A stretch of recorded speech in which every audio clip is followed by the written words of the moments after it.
કે જ્યાં પર્વત ચઢાણની તાલીમ લેતા બાળકો પર મધમાખીઓએ હુમલો કર્યો છે, જ્યાં અંદાજે 35 જેટલા બાળકો પર મધમાખીએ હુમલો કર્યો હતો। ભવનાથ તળેટી વિસ્તારના અહીંના પાજનાકા પુલ પાસેનો આ બનાવ છે કે જ્યાં ફાયર વિભાગે ઇજાગ્રસ્ત વિદ્યાર્થીઓનું પહાડ પરથી રેસ્ક્યુ કર્યું હતું। 108 મારફતે આ વિદ્યાર્થીઓને સિવિલ હોસ્પિટલમાં દાખલ કરાયા।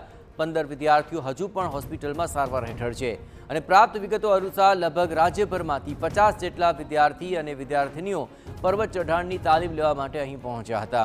બાળકોની ઉંમર 8 થી 13 વર્ષની હોવાનું જણાઈ રહ્યું છે, જેમના પર મધમાખીએ હુમલો કર્યો હતો।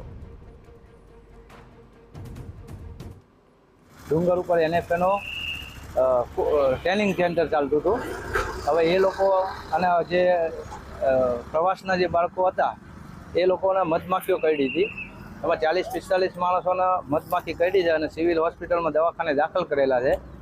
એ બધાનું રેસ્ક્યુ કરી અને બધાને દવાખાને મોકલી દીધેલ છે। લગભગ 35 જેટલા બાળકોને મધમાખી કરડ્યાનું સામે આવ્યું છે, જેમાંથી કેટલાકને પ્રાથમિક સારવાર આપ્યા બાદ રજા અપાઈ હતી। એક બાળકની હાલત થોડી ચિંતાજનક હોય તેને ઇન્ટેન્સિવ કેર યુનિટની અંદર ખસેડાયો। બાકીના બાળકોની તબિયત હાલ સ્થિર હોવાનું જણાવાયું છે। गिरनार क्षेत्र में ट्रेकिंग केम्प दरमियान 8 થી 13 वर्षना बाळको पर मधमाखीए हुमलो करता 35 बाळकोने सिविल हॉस्पिटल जूनागढ़ खाते सारवार माटे लाववामां आवेल। ए तमाम बाळकोने सिविल हॉस्पिटल खाते गुणवत्तासभर सारवार आपवामां आवेल छे।